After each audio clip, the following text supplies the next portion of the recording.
Welcome to another episode of The Student Manager. It's Fonger News, and I am with another O'Brien. That's right, we have Grace O'Brien, who is a junior at Georgetown University, a Newport Harbor High School alum, and the sister of Annie O'Brien, who was just on the most recent podcast, Michigan.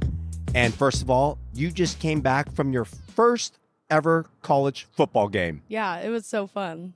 How fun was it? I get the hype now. It was really fun. What do you mean you get the hype now? Because you don't have that at Georgetown, or it's not as exciting? Well, yeah, our sports aren't really that huge, and I've never really been big into football, but I understand why it's so fun to go to the games. What did you like most about it? I think just like the camaraderie and the school spirit, everyone being together, it looks really fun. It gives you a different perspective. Yeah. Well, we are going to be talking Georgetown Hoyas. Now, my memory of Georgetown Hoyas is always back in the early 80s with your dad. Basketball. Patrick Ewing, Michael Jackson, not the singer Michael Jackson, but actually he was a player. Okay. Phenomenal, right? They were awesome, amazing, like Georgetown Hoyas. And then at Long Beach State, the year before I went, Long Beach State went to go play Georgetown. Oh. And we got our ass kicked. But before we get into the podcast, we want to talk about our sponsor. And you know the sponsor, Journey. There we go. You even know the Journey whiskey. Mm-hmm. Have you had the Journey whiskey? I have. It's very good. So tell us about the Journey whiskey. Created by Sean. Wait, what's his brother's name? Oh, Chris. Sean and Chris Pronger. Yes. Amazing whiskey. It was the first whiskey I ever had. I really enjoyed it. There you go. And that's coming from a junior college student who is over 21. And if she's not over 21, I would still tell you she's over 21. Journey whiskey. Thank you, Sean Pronger. Thank you, Chris Pronger. It is phenomenal whiskey. So if you need some of that whiskey, you can always reach out to myself and I'll get you in touch. And we get you a case sent over. Let's talk Georgetown. Let's talk DC. I love DC. I went to go visit the campus 2 years ago when I was visiting Sophia. I loved it. First time ever on the campus. Or should I call it the Hill? Is that what you guys call it? The hilltop, yeah. The Hilltop. Yeah. Why? Because it's up a hill. You have to walk up like a hill to get anywhere there, pretty much. Good exercise. Yeah. But once you're on the Georgetown campus, I mean, you see that. What hall is it? Healy? Healy Hall, yeah, it's beautiful. The architecture, the Gothic, the brick. I mean, how many times have you been on Georgetown's campus before you even were a student? Well, my dad went there, so we would go sometimes as a family, like growing up.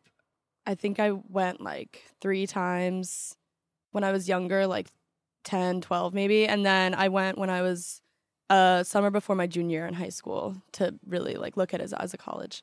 As a kid growing up, did you always inspire to say, okay, I want to be a Hoya, or my dad went here, I want to go to Georgetown? Or was it in high school where you made that decision, I want to go here? Yeah, I always kind of wanted to go. And then interestingly, when I was applying to colleges, I kind of wanted to be like, I want to do my own thing. And then I visited Georgetown again and was like, wait, I really love it here. This is my top school. What do you love most about it? I think the people. I love the people there, like the sense of community. It is competitive for sure. I do love the small size. That's something huge that I was looking for. The like teacher to student ratio, it's like 1 to 11, I think. And DC, I just love the town. Georgetown, it's like there's so much to do all the time. And you kind of gave 3 great reasons. What I always tell students and parents what to look for is look at the student ratio to teacher ratio, which you stated like 11 to 1. Yeah. And I said, see if you're going to be in a big campus, a small campus, or a mid-sized campus. Yeah. Undergrad, there's 8,000 students, which is still bigger than high school. Yeah. But you're not going to get lost. No. Right? And it's not 50,000, 40,000 like University of Michigan, like your sister, Annie. Yeah. Right? And then what you mentioned, an urban city. Yeah. DC. Like you didn't want rural at all. No. So what I was looking for specifically was I wanted it to have its own campus and its own college town, but be near like a big metropolitan city, which like Georgetown checks all those boxes, which I love. And we're talking what you love about Georgetown, but it didn't start that way, right? I mean, as much as you wanted to go to Georgetown and said, all right, and we'll talk about the academics and getting in there. But let's talk about that transition. Yeah. Because students listening, parents listening, first of all, it's 3-hour time zone difference. Yeah. 2,000 miles away. Let's talk about that first fall semester. Yeah. Your experience, what you liked, what you didn't like. Okay.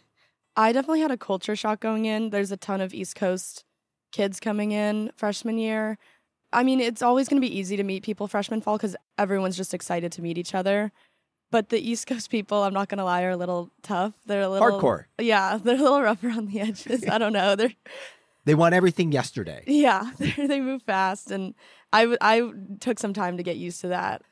So that was a big adjustment. And yeah, being far from home, I always wanted to leave California. So I was excited to experience something new. But yeah, East Coast was definitely a culture shock. And especially for those that are listening, if most of you all are out here from Southern California and you are striving or you have aspirations to go to a Ivy Plus League school institution, number 22 nationally from U.S. News out of 439 schools. I mean, there's all kinds of schools for everybody, but yeah. Georgetown, again, one of the top research institutions out there. But going so far away and dealing with the East Coast, right? Because, and I travel a lot and I talk to people. It's not like laid back, hey, bruh, Southern California. First of all, do you stand out? When you went to the Georgetown, did you stand out like, oh, she's from Cali or she's from Cali? Yeah, fuck that. When we would go out to like bars and clubs, I'd be wearing like blue jeans and Converse, and all my friends were in like black leather pants, black tops. I didn't even have black jeans. Like, they all just wore all black. I had like an orange tank top and jeans and my high top Converse on. They're like, you can't wear that to the club. So East Coast girls are telling you can't wear that. Well, they didn't say that, but I felt like I would fit in better if I was wearing all black. But also, didn't part of you want to like stand out? Like, yeah, I'm from Cali. I was like, I'm from California. I'm kind of cool. So, I'm curious, like conversations because people are like, where are you from? Oh, Jersey, Boston, Philly. But when you say Cali or California, or how do you say it? Like, if I met you, where are you from? I kind of changed my answer a lot because I would start with like Newport Beach and then people just didn't know where that was. So then I would say California and they're like, where in California? Orange County. Where in Orange County? Newport Beach. Then I feel like I'm talking too much. So... yeah, I think I usually just start with California and then go from there if they keep asking. And Grace, let me tell you, today, to this point, people always ask me where I'm from, and I don't start out with the Newport Beach. Yeah. I always say I learned that. Southern California. Yeah, Southern California. Then where? Orange County. Now, if they're really interested, they're going to dig. Well, what part of Orange County? Newport. Right? So because I don't want to give that impression of like right, we're snooty or I didn't even think people got that impression. I think they just didn't even know where it was because like a lot of them hadn't even been to California before. Got it. That I met. And that most of these people that you're meeting, let's talk about it because Georgetown academically it's hard to get into. What type of people, what are most of your friends that you're socializing with? Are they coming from public schools, private schools, boarding schools? A lot of boarding school kids, a lot of East Coast boarding schools, a lot of private schools, religious, like Catholic private Rich schools. kids. Yeah. They have expensive tuitions, yes. You probably like, I'm the poorest student. I'm the poorest Georgetown student here. I went to public school. Where? Newport Harbor High School? I'm a sailor. Uh-huh. So let's talk about if it wasn't Georgetown, right? Because I remember this whole process. Your parents would talk to me and I would ask you, you show me your list. Yeah. If it wasn't Georgetown, or what are some of the other schools you considered and like why you chose Georgetown, which we know over some of these other schools? Okay. I love Vanderbilt. Vanderbilt was very close number 2. Duke, UVA I loved, which I think is kind of similar to Georgetown. I love Notre Dame. And then, I don't know, just visiting the campus of Georgetown, I just, it's like the cheesy, like you get the feeling like I'm supposed to be here. Everyone talks about it. Plus, I just got rejected from all those other schools I listed. So, it was an easy decision. It was an easy no-brainer. Yeah. Okay, so, and I remember, first of all, and I don't know if you recall or remember this, but do you remember your ACT score and your unweighted GPA? I got a 34 on the ACT and I had a 4.0 unweighted. Unweighted. And a lot of rigor coming out of Harvard. Did you do ICB? No, I didn't. What's ICB? That's that the business. IB? Yeah, IB. Yeah, I did a couple IB classes. I think I did like 9 or 10 APs and like 2 IBs. So I'm going to just reset this because a lot of you that are listening, you think your student is great. They're the smartest thing out there, and they're going to get accepted to, all these sweatshirt brand schools. A 3.940 unweighted, that's amazing. But think about other high schools. That's the norm. That's like everyone has that. Yeah. Right? So that's first. And 34 ACT is a phenomenal ACT score. Anything starting with a 3. Yeah. Meaning a 30 or 31, because I've talked to parents and they're like, oh, my kid only got a 30. I go, only got a 30? Oh, that's good. Yeah, right? So, but you're competing to get into a highly academic institution, right? So a lot of the other schools that you named that we talk about, Virginia, Vandy, I don't know if you applied. Did you apply to Michigan? I didn't apply to Michigan. I toured it and it was too big for me. Too big. So see, you already knew. Yeah. At Notre Dame, right? Notre Dame's a smaller campus. I like Notre Dame. A little bit bigger than Georgetown. Yeah. Vandy was like right in Nashville. Yeah. Did you like Vandy? I actually really loved Vandy. It was almost, I think it would have been a little too urban had I gone there. Right. But when I toured it, I fell in love. I loved it. And then what'd you think about Duke? I didn't get to tour Duke, but I loved Duke. Like when I did the online tour and like I got to do an interview and I met some of the alumni and everything, and everyone that I was meeting from there, they were all great, really cool people. I think it's pretty similar to Georgetown. And I've been to Duke's campus twice. Some of the architecture, like that Gothic brick, but it's so big because everything's medical. Like it's huge. Yeah. And then walking Georgetown's campus, I think I stayed right at the hotel. And you're right, I walked up. Is it M Street? Or before you get to M Street, whatever the street you're walking like up. Wisconsin or O, or like, are you walking the front gates? Yes. Yeah, O Street. Yeah, that's O Street. And we'll get to that because I think I passed your dad. Keeps on telling me, go to Tombs. Oh, I love Tombs. Yeah, so I walked by that and then I walked on the campus. But then I said, oh my gosh, I'm already done. Yeah, with it's the small campus. I did a campus tour and I think I finished in like less than 20 minutes. Right.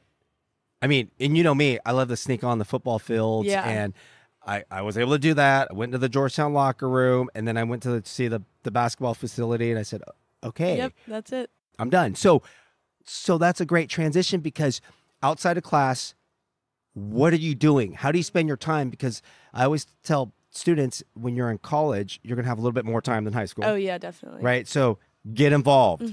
Right? So let's talk about your involvement. I joined Kappa my freshman fall, which is ironic because I wanted to go to Georgetown because it didn't have a big Greek scene. We only have 2 sororities. We have Kappa Kappa Gamma and Kappa Alpha Theta.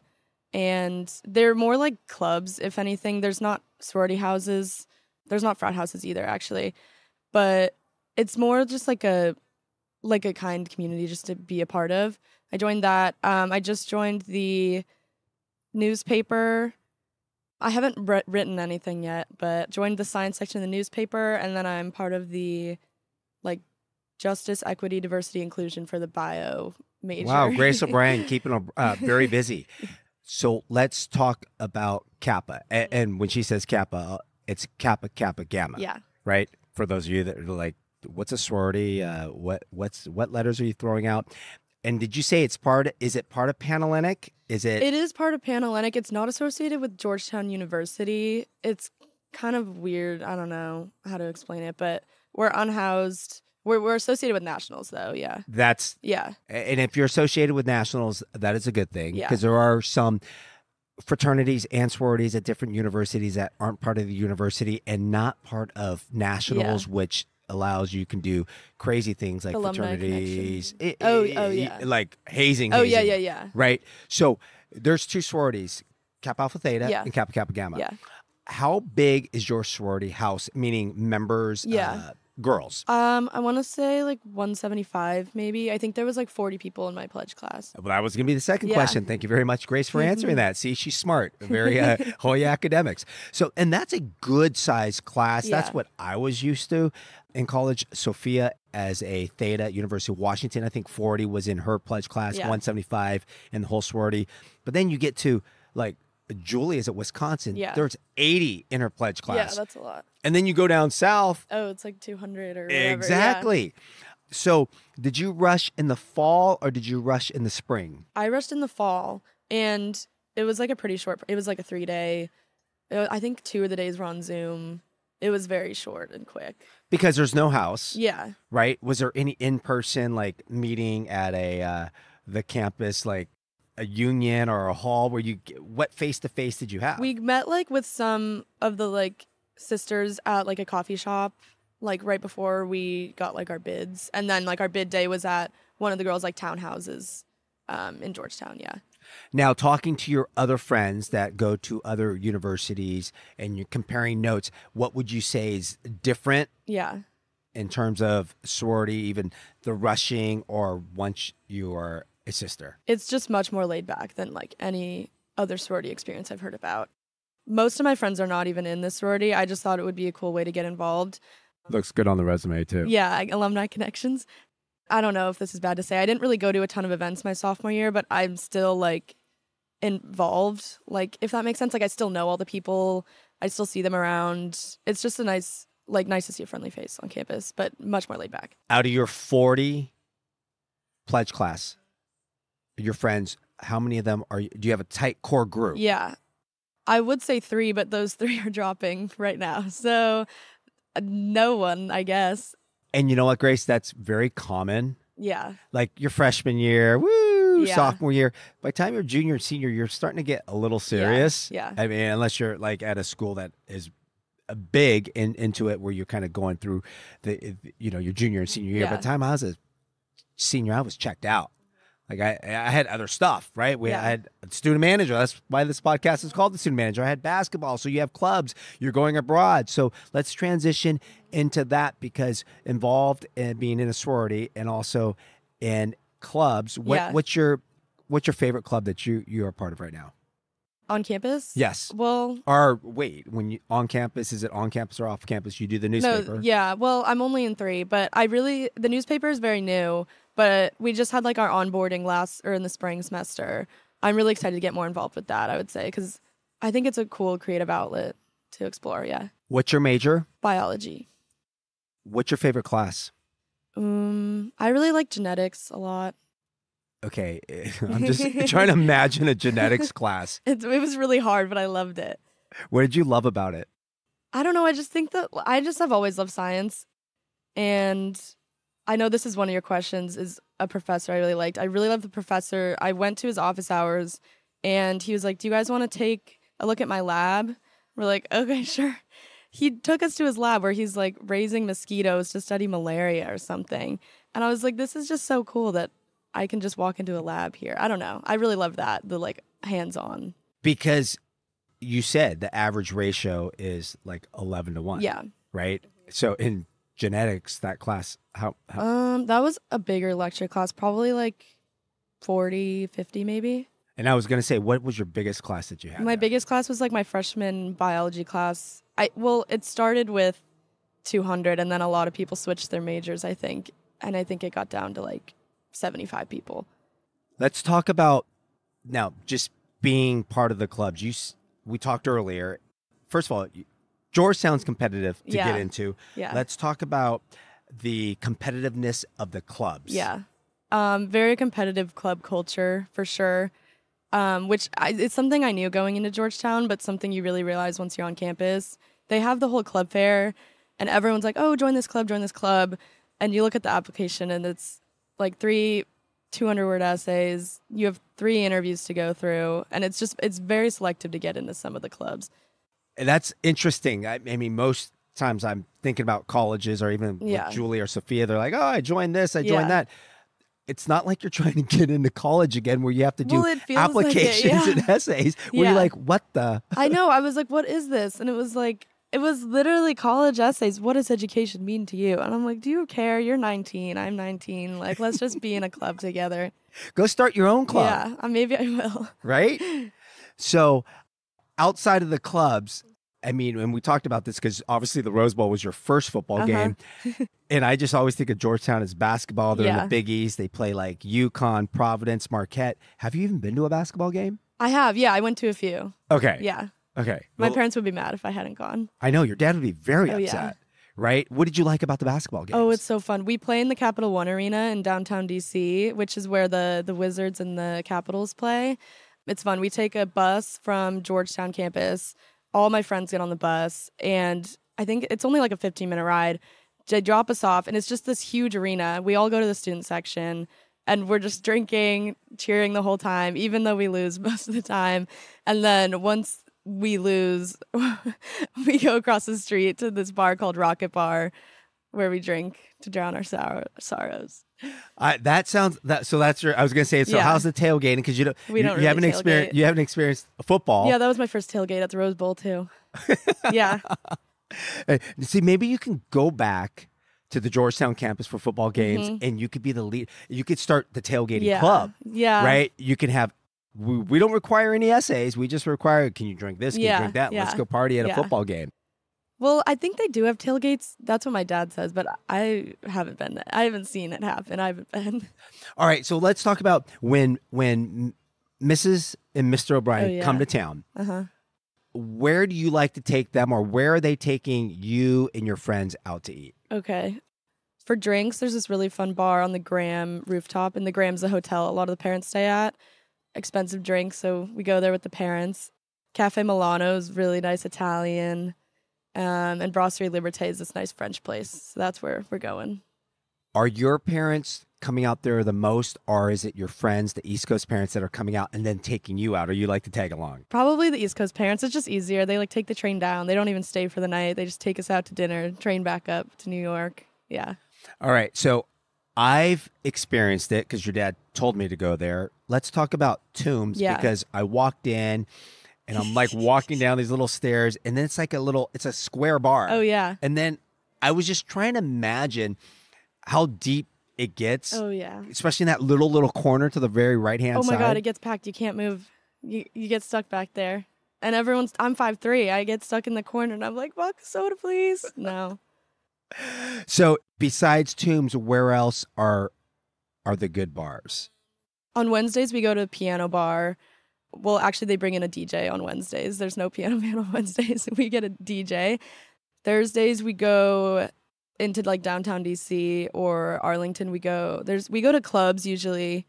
Mad Hatter's my favorite. You get it's like a big hat, and they just, it's like, I think they make an Adios Motherfucker in it, and it's like neon blue with like 30 straws. It's great. How many of those do you have? Well, you have to share it with like 5 people. It's huge. So when you say you go into town, because there's another part I experienced, is it K Street or M Street? Yeah, that's the main street. Well, no, not in Georgetown, like in DC. Oh.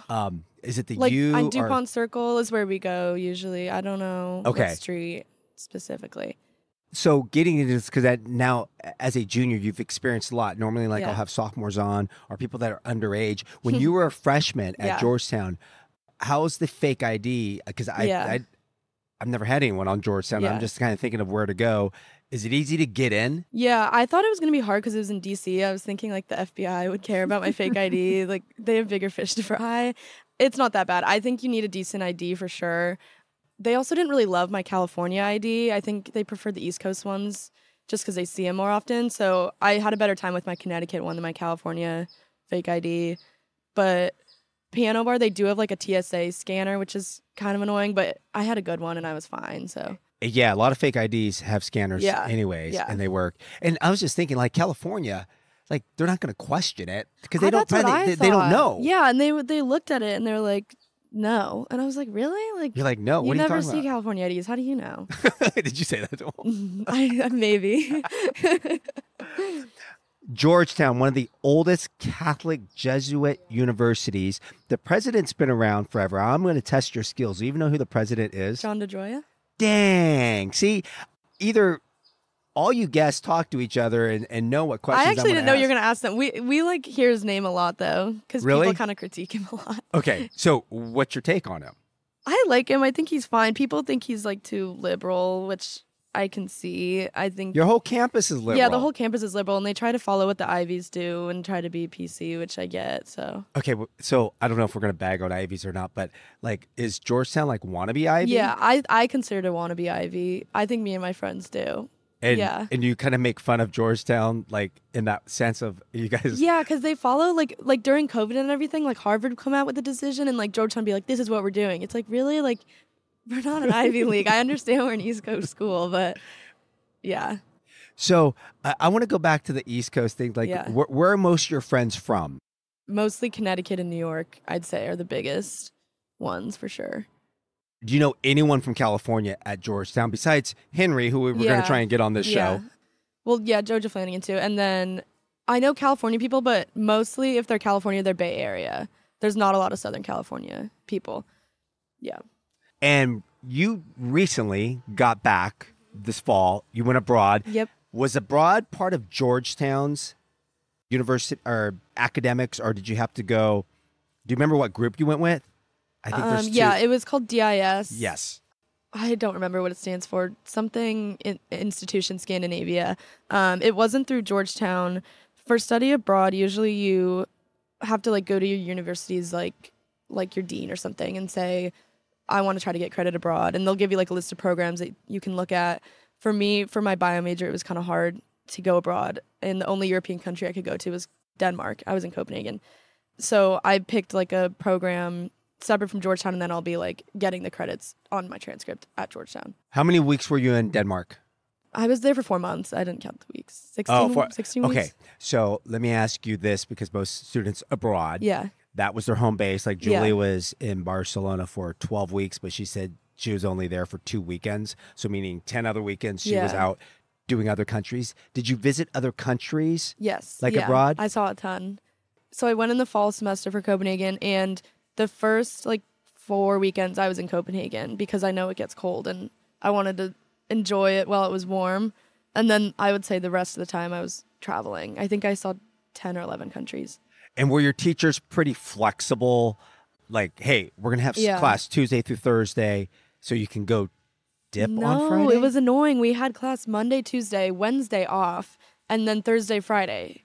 It was so annoying. And some of my other friends abroad and like in other countries, they had Fridays off or something. It just, I don't know. I wish I had Fridays off. So what advice, recommendation would you give a student traveling abroad?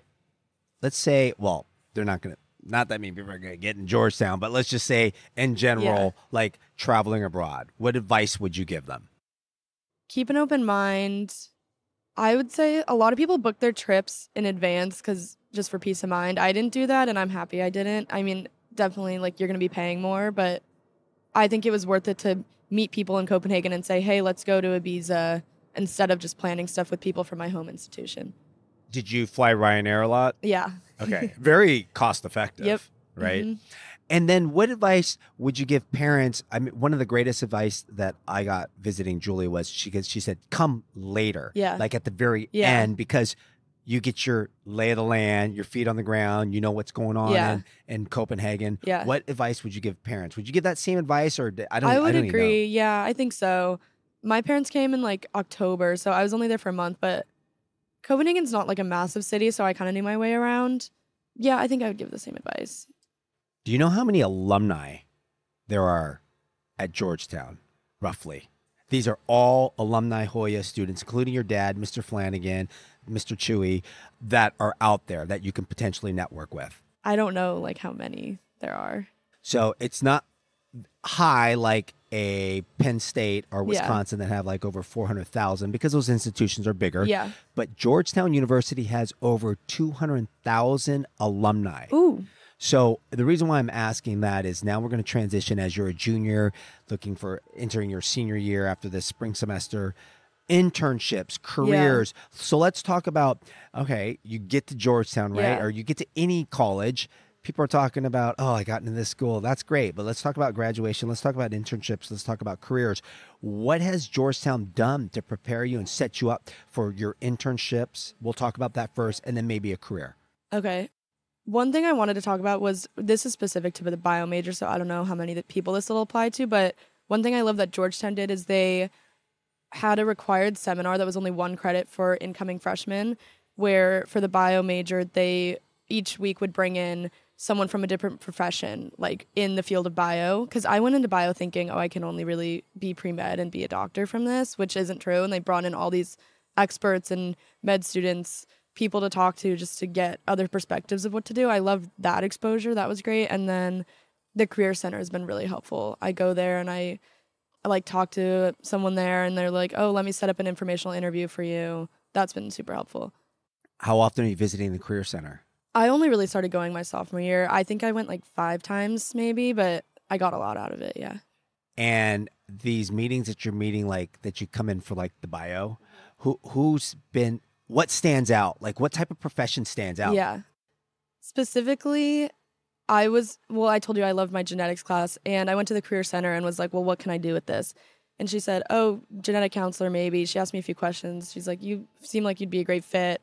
Here's some contacts, have some informational interviews. I did like 3 or 4 Zooms, and like that was awesome just to hear. I heard from people in like getting their master's right now. I heard from people that have been doing it for years. That was really great exposure, and I'm really grateful I got to do that. So what type of networking are you doing currently to help prepare for taking it to the next step? Like, hey, meeting, informational interviews, internships, and then your career, if any. Right now, so I worked for a doctor last summer, Dr. Bagiri, shout out, at Newport Beach. Oh, I love that little Yeah. place. You're learning at a young age. Kind of just going from there, telling her what I'm interested in. She's introducing me to people. Georgetown, like I have some friends whose parents are doctors, talking to them. It's all just like connections and talking to people, yeah. What do you not like about Georgetown? One thing it's expensive. That's really tough sometimes. When you're going out, like a drink might be like $12 to $15, and that's kind of steep for a college town. So let's stay on this because I hear these conversations a lot. Like, oh, yeah. right? Like, where are you going to go? Where's the cheapest drink? So you don't like, and we'll get into the school, but you're talking about just going out in general. Yeah.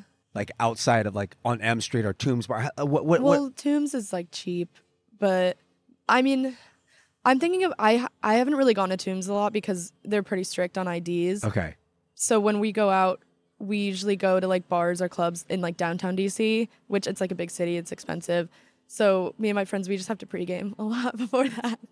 Okay, so if you're going to Georgetown, right, it's a lot. It's not only is it expensive to get into the school, but it's also expensive to live. Yeah, true. Right, because you don't have your board. Well, what about your boarding school friends and your rich friends? Like, aren't they covering? No, well, I got it, Grace. Sometimes they do actually. Hang out with the guys. Oh my gosh, I tried to do this in the fall, and the guys started realizing how expensive the drinks were. The freshman fall, and they were like, they didn't want to pay anymore. They would disappear when your drink was they low. Were like, not so much. And then the Ubers are expensive. Actually, the Ubers aren't that bad. That's the one thing that's like surprisingly not that expensive. I don't know what's expensive for an Uber, but like 15-minute drive, it's like $10, and we all split it between like 4 of us. I don't think it's that bad. School-wise, yeah, the campus-wise, yeah, academics or Georgetown specific, what do you not like? Like, if I'm going to rephrase it, or you could say, I always like to say, if you can improve and enhance Georgetown University, what would it be besides a basketball team? Yeah, I would say there definitely is a competitive nature between students, which can be tough sometimes. Like, I personally try not to let it get to me, but it's hard when sometimes people like won't share notes, or like they don't want to study together, like for tests. It's like stupid stuff like that really frustrates me, that it's like we could do better if we studied together. Like, you know what I've always thought, like, okay, and I think of the Ivy League schools, if once you get in, they're not going to let you fail. Like, they don't want to see you fail. It's like, yeah. And I'm always thinking, I wonder if it's like a family, right? Yeah. Like, hey, you know what? I'm here. Let's collaborate. Yeah. Well, there is definitely, some people, like my friends that I'm hang out with now, like people are more collaborative, like now that we're like not like in our freshman year, I guess. I don't know. But that's I think it's the East Coast thing again, and coming from the boarding schools, it's all very competitive. But yeah, there's some collaboration. Do you find did it happen more when you were a freshman as compared to now with your junior friends? Or? I would say so, yeah. Especially because a lot of my friends that, I don't know if this is rude. I had some friends that were in the bio major that switched out, so we don't study together anymore anyways. We don't have the same classes, so. You didn't switch out. No. So they switched out, so Yeah. they didn't want to like compete with Grace O'Brien? Well, no. Or they didn't want to study? No, it was just, I don't know. Some people are just don't like to share their notes and study together. That might be. So for all you East Coast people listening, like, Drop it. Get over it. I know. We could all be friends. What goes around comes around, right? So, and we talked about this before. There was a time that you actually wanted to transfer or maybe leave Georgetown. Yeah. Right? Share on that. Yeah. Going with the competitive nature of Georgetown, it's just tough to, I don't know, at least for me, it was tough coming from California socially. Going in, culture shock, people, like East Coast people, they're just tough. They're just hard. And I had a hard time socially. Like, I thought I found my friends, and then stuff happened, and I wasn't where I wanted to be going into sophomore year. So I was really bummed out, and I was thinking about transferring the summer before my sophomore year. And my parents were like, nope, you're going back to school. You got to stick it out. And I went back, and I'm so happy I did, because now I'm having a great time. I love it. And see, those of you who are listening, think about what she just said. She wanted to leave, and she wanted to transfer. I feel like people aren't going to want to go to Georgetown after this podcast. Well, this is a story for every university because I've had other students that said the same thing. Yeah. They wanted to transfer, and they said, no, my parents made me stick it out. Because, first of all, only 12% of people are getting into Georgetown, right? So this is for everyone listening. You're going to be homesick, or you're not going to, that transition's not going to be that easy. And if you want to transfer, stick it out. Don't put your name in the portal. Do not put your name in the portal. Stick it out. Look at Grace O'Brien. She stuck it out. But that's the moral of the story, because you're only getting one semester and you're not getting that full second semester. Right? So if you had to do it all over again, what would you do differently? Like going, like as a freshman, or the whole yes. Okay. I would say just let things happen naturally. Like, if you're supposed to be friends with someone, it's gonna happen. Like, you don't have try to force too hard. anything. Yeah, don't try too hard. That's what I would say, probably. And for those Tiger parents, overachieving parents, what advice would you give to these parents of knowing that they have a competitive kid in high school?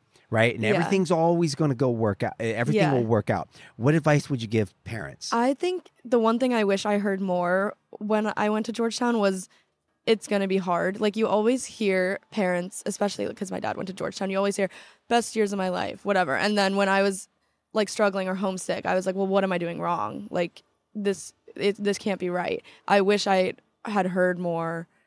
You like cut yourself some slack. Like, it's gonna be hard sometimes. I would tell the parents to tell their kids that. Like, it's not always gonna be easy. Well, life isn't easy, right? And there's gonna be challenges, and adversity builds character, right? Okay, so were there like nights where you just I'm just thinking of my kids, like where you just were crying, or like I definitely I would like call my mom, and I'm like, Mom, I have the flu. I'm sick. I don't want to be here. Grace, suck it up. Yeah. Right? What do you want me to do from California? What am I supposed to do? I'm not flying out there. Okay, thanks. Right. But it made you stronger. Yeah. Right. And now look at. No. Yeah. So looking back on it, what's been like your favorite memory of Georgetown? Ooh. This is like really random, but this was my favorite day at Georgetown. It was freshman fall. There was a bunch of us, and we just decided to get together and have like a tennis tournament, a themed tennis tournament, dynamic duos. I was with this guy named Timmy, and I was Hugh Hefner, and he was a bunny. And there was ketchup and mustard. It was really funny. We went to a bottomless mimosa brunch, and then we just went to this public tennis court and played tennis all day. It was really fun. See, like things like these, things like that, you'll remember forever. Yeah, it was really fun. All right, we're going to do rapid fire. Mm-hmm. Grace is hungover, waking up on a Saturday morning, or should I say Saturday afternoon. Where are you going? Wisey's. What's Wisey's? So it's Wise Miller's. We call it Wisey's. It's this like sandwich shop. It's been around there forever. My dad went there. Bacon, egg, and cheese on like white bread, I think. Sourdough, maybe. Is it cost effective? Yeah, definitely. It's cheap. Late night munchies. Where are you going? We have a place that's literally called Munchies, and it's open until 3 a.m. You get a chicken shawarma there. How are you feeling the next day? Not good. Then you go to Wisey's. Then I go to Wisey's, yeah. Best sushi restaurant? Ooh, Bluefin. Best pizza? Il Canale. Best bar? That's hard. I want to say Tombs, just because it's classic. All right. And we talked about this because my experience every time I go to a college campus, I have to go sit and get an iced tea and just watch students. Yeah. You've been to Saxby's. Yeah. How is Saxby's? Tell my audience and listeners, because it's right on the corner. Yeah, it's like right great. after. It's like 2 blocks outside the front gates of the campus. It's this cute little coffee shop. They have pretty good breakfast burritos too, actually. Another good breakfast place. Everyone's just walking by there all the time. Sit outside on the tables. It's so nice. Studying there? Yeah, I've studied there. Speaking of studying, how many times have you been to the library? I actually go quite often. I probably go like 5 times a week. Do you actually study there? I do most of the time. Sometimes it's like social hour. Correct. Is it how many floors? So there's 5 floors, and floor 3 is the loud one. I was going to say, Yeah. which one's social floor Yeah. and which ones where you're like, you know what? I need, because in college at Long Beach, Yeah. state school, I was like, I need to go to a different floor Yeah. so I can study. So floors 2 and 3. 2 is like if you want to do group projects. 3 is like if you want to hang out with your friends. And then like 1, 4, and 5 are all like the silent floors. What's your favorite part of the campus where you just like to chill and hang out? When it's sunny out, laying on the lawn, that's so fun. Right in front. Yeah, right? you just lay on the grass. Everyone comes out and brings towels. Like it's like that classic like movie college scene. You see kids throwing frisbees. That's my favorite when it's sunny out. And with it only being 8,000 students undergrad, because Yeah. I think there's like 11,000 grad, do you kind of get people's schedule? You see the same people? Yeah, you see the same people a lot. I kind of like it. Yeah. And we talked about like your dress, going out. How is it like at school? I think of like Southern schools where Yeah. the girls just wear t-shirts, like oversized Yeah, shirts and no. sweatpants. How are people dressed like walking around the campus? Most people are they're kind of a little dressed up compared to like the South or like California. I mean, usually like jeans and a top or like jeans and a sweater. When it's warm out, like a dress and sneakers. So, sometimes you'll see people in sweats like in the library, but not often. Grace O'Brien dishing it all out to be a Hoya, DC. My next time I visit Sophia, because now you're not going to be abroad. Yeah. Because I was just out there in November. Come to Tombs. Yes. Yeah. We're going to go out. Yeah, good. Right? Yeah. And then you don't have to worry about buying all the expensive Uh-huh. drinks. It's all just, And I'm 21 now. yes. Not like it didn't matter before. Yeah, I'd be like, yeah, come on, yeah. Grace, we're going. Grace O'Brien, thank you for joining. It's been awesome having another O'Brien. Now we're just going to wait to see where Jack goes, and then we Oh, can yeah. complete this little triple crown. Thank you for having me. The Student Manager Podcast, brought to you by Journey. I'm shocked we don't even have Journey here to celebrate. Fonger News. Out.